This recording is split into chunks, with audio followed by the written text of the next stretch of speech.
Replacement strips are available at DecibelStand.com and go on your bass bar like this. First, clean with isopropyl alcohol.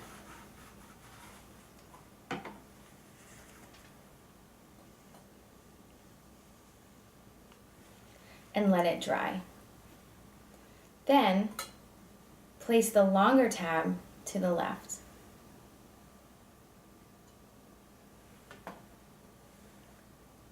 Pick up here near the clear tab and pull off the blue liner like this.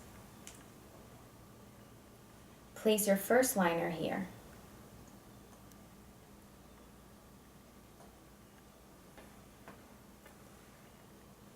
Pick up here and peel off the blue liner. Place this strip here.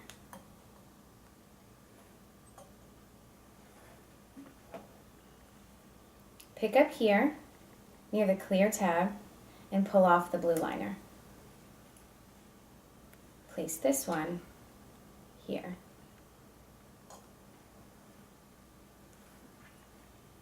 Again, pick up here near the clear tab and pull off the blue liner. And place this one here. Now this setup is very strong and can hold up to 8 iPads.